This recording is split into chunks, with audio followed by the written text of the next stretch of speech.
Now, the cooperation agreement between the national government and Nairobi City County government becomes the second time City Hall has sought the intervention of the national government since the advent of devolution. Ayub Abdikadir reports on the agreement and what's entailed therein, which invokes the city's status as special, thus the need for working together. While City Hall is granted constitutional autonomy on self-administration and Article 187 of the law envisioning transfer of functions, the scope of the collaboration agreement seemingly paints an administration unable to carry out its role, seeking support while sheltering under Article 189 of the Constitution. Can give them a round of applause. Which spells out cooperation between the two levels of governments. A State House outing that largely reflected how tedious a task managing Nairobi City County has become. And while President Uhuru Kenyatta in 2020 turned to the military for remedial measures, bringing in now retired Lieutenant General Mohamed Badi to administer the county, after former Governor Mike Sonko handed over key functions, the former President William Ruto will take remains unknown, despite downplaying an NMS-style takeover. On the financing mechanism, though the framework envisions joint agreement for financing of all programs, questions abound over the county's financial viability as the richest, with on-source revenue collections hitting the highest in the financial year 2024-25, fetching more than 12.1 billion Kenya shillings. President William Ruto decrying the constitutional financial architecture for the devolved units, instead prescribing a substitution. The fiscal and operational framework of county financing was not designed for a capital city of this scale and responsibility. Nairobi carries national, regional, and global obligations, but is funded largely through the same formula as other counties. Your Excellency, in the 13 years of devolution, Nairobi City County has not had an opportunity to leverage and benefit from its unique position as a capital city of the Republic of Kenya to get the special attention, resources, and support it requires for the benefit of the people. And while City Hall has been bedeviled by a mix of maladministration and failures in financial management, the cooperation agreement, which comes 6 years after Governor Mike Sonko's outing at State House, now symbolizes low faith in its leadership. Now, there are growing fears of a rise in HIV and other sexually transmitted infections as the country runs out of condoms.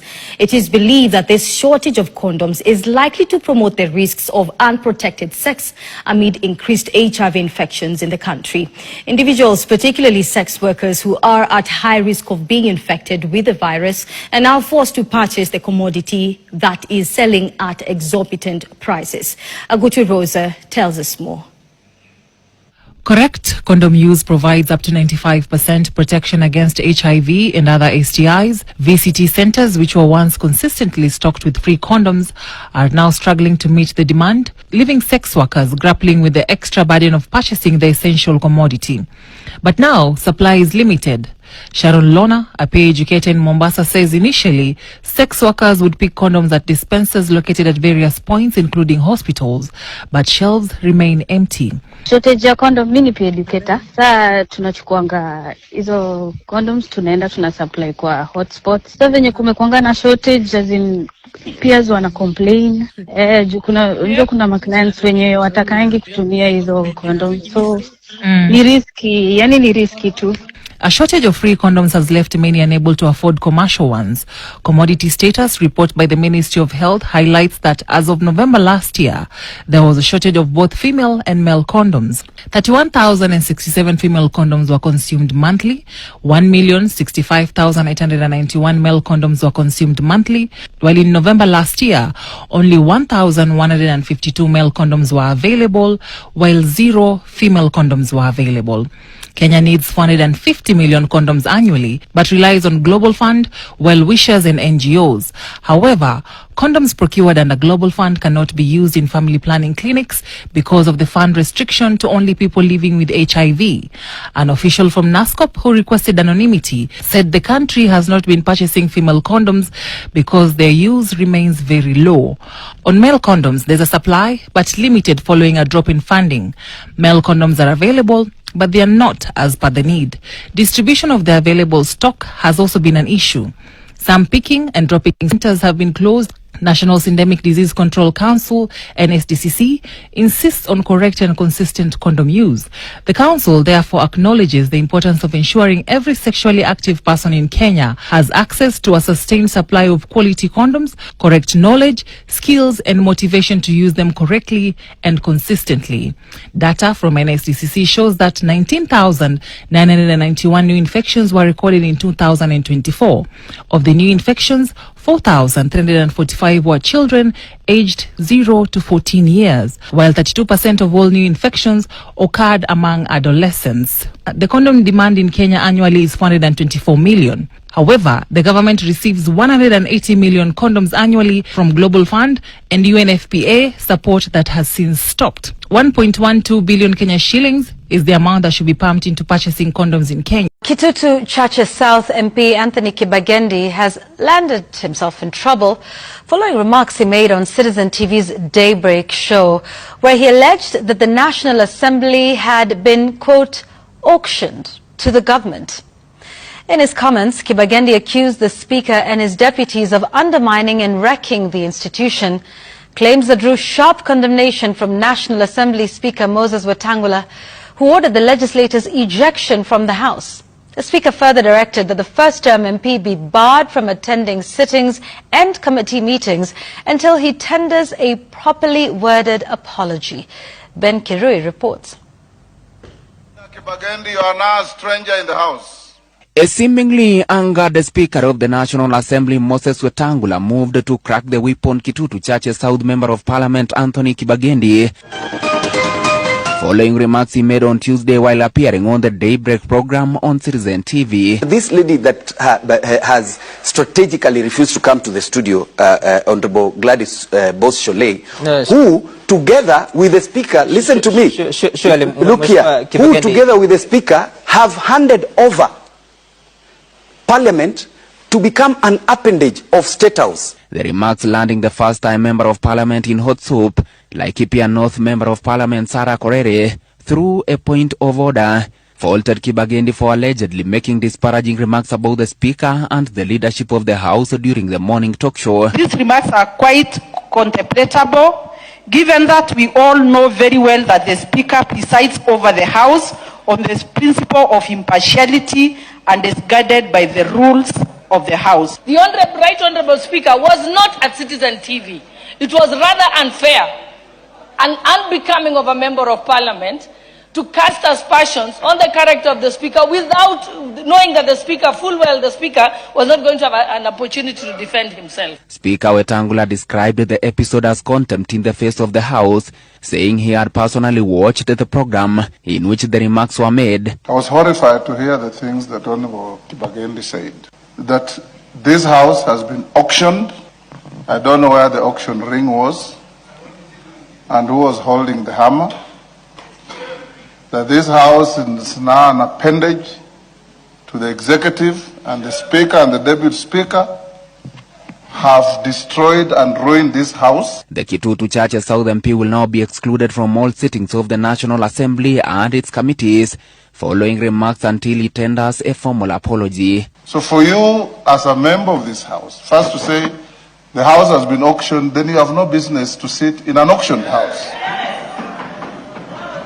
So what, and this is not a matter I'm going to invite the member to explain himself, because I saw and heard with my own eyes and ears. If you listen to what Honorable Kibagendi was saying on national TV this morning, he had no substantiation of how this House has been auctioned, and even saying very disparaging things about the Deputy Speaker, yes, who in any case was supposed to be in that show, or rather on that show, together with the Honorable Robert Mbui.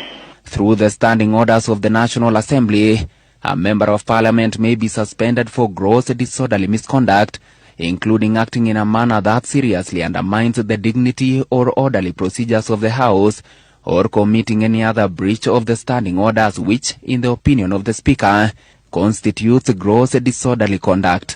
Wa hazina ya kitaifa John Mbadi amesema hana sababu ya kuomba radhi kwa kushiriki siasa za kila siku wakati maandalizi ya uchaguzi mkuu wa mwaka 2027 yakianza kushika kasi. Anasema yeye kuwa waziri katika serikali ya Kenya Kwanza hakumzuii kumpigania ama kupigania maslahi ya jamii ya Waluo na kwa upana zaidi ya chama cha ODM, akisisitiza kwamba bado yeye ni mwanachama wa chama hicho. Na kama anavyoripoti mwanahabari wa masuala ya siasa Chris Tairu, Mbadi amesema hana nia ya kuwania kitu chochote katika uchaguzi wa mwaka 2027, bali atajikita katika kumpigia debe Rais William Ruto.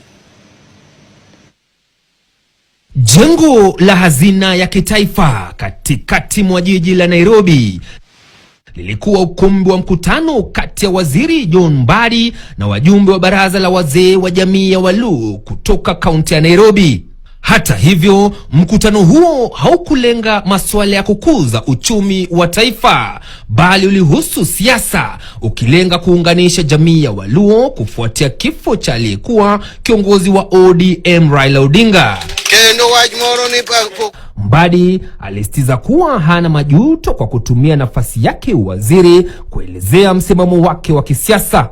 This is a public office, National Treasury. Anybody who requests to see me can come here, and that is why I've been given a boardroom. I have met here people here, including Mitumba business people. They have come here.